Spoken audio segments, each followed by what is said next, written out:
In the aftermath of World War II, what's often referred to as the Second Yugoslavia came into being in Southeast Europe. It was made up of 6 socialist republics: Slovenia, Croatia, Bosnia and Herzegovina, Macedonia, Montenegro, and Serbia, along with 2 autonomous provinces within Serbia, Vojvodina and Kosmet. The new federal state was home to 22.4 million inhabitants. Migration within its borders soon became very common. Sometimes it was incentivized by the central government. At other times, it was driven by the emerging processes of industrialization, urbanization, and post-war rebuilding. People's motives for moving were varied.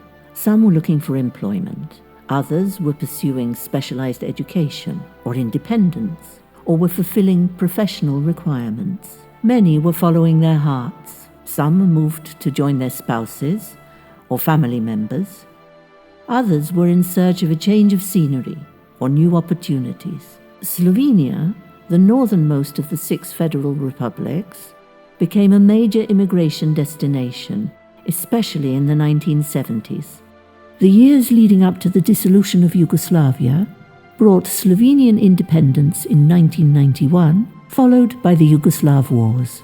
During this period, the attitude towards the 200,000 people from the other Yugoslav republics who were living in the Slovenia region grew increasingly hostile. There was a growing perception of them as unwanted foreigners or even as enemies of the state.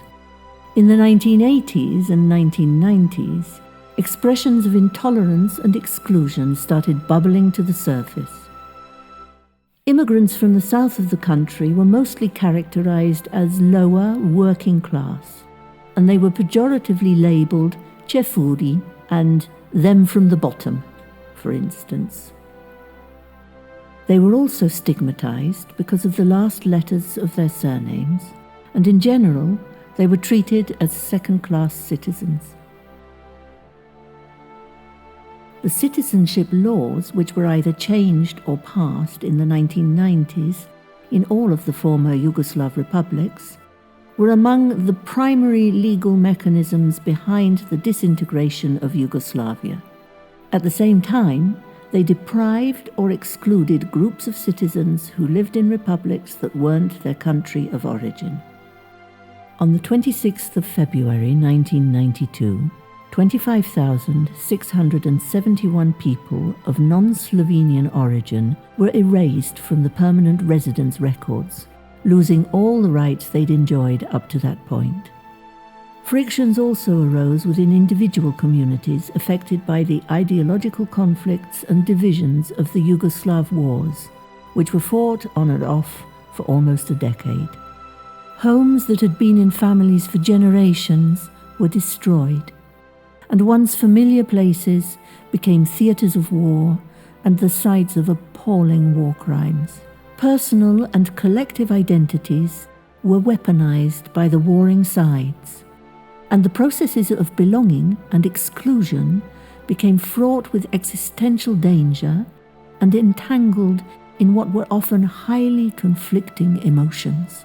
With a family history of migration as a background, the process of forging a personal identity within the newly formed Republic of Slovenia thus became fragmented, pressurized, and finally, fluid. Muzej novejše zgodovine Slovenije predstavlja dogodke in življenja Slovencev v 20. stoletju, začenši z letom 1914 vse do, včeraj.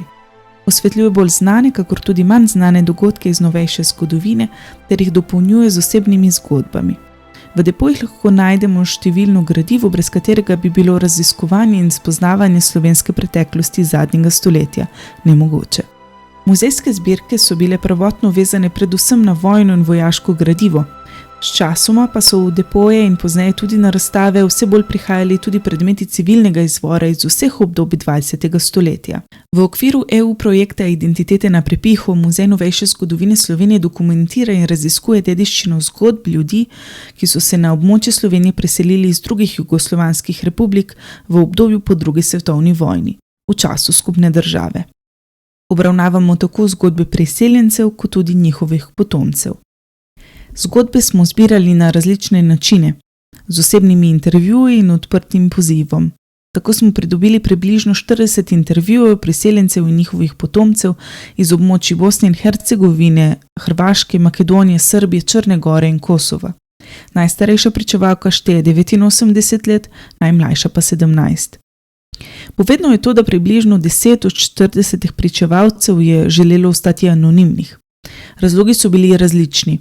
Nekateri so navedli pritisk družinskih članov, ki niso želeli, da bi jih prepoznali, oziroma niso želeli, da bi bilo pričevalčevo priseljensko poreklo javno izpostavljeno. Opisani dogodki opozarjajo na občutljivost gradiva in govorijo o občutku nelagodja do javnega izpostavljanja priseljenske identitete strani pričevalcev.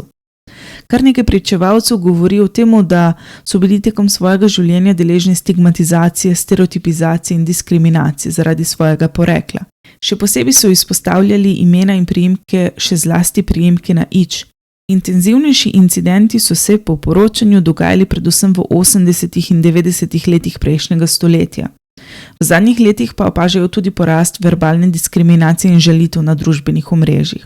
Kar nekaj pričevalcev, še posebej potomci priseljencev, je povedalo tudi, da jim je migracijska izkušnja staršev in izzivi, s katerimi so se soočali, prinesla odprtost, širši pogled na svoje življenje in na družbo. O svoji individualni in kolektivni identiteti govorijo kot o nečem, kar je kompleksno, fluidno, odvisno od konteksta.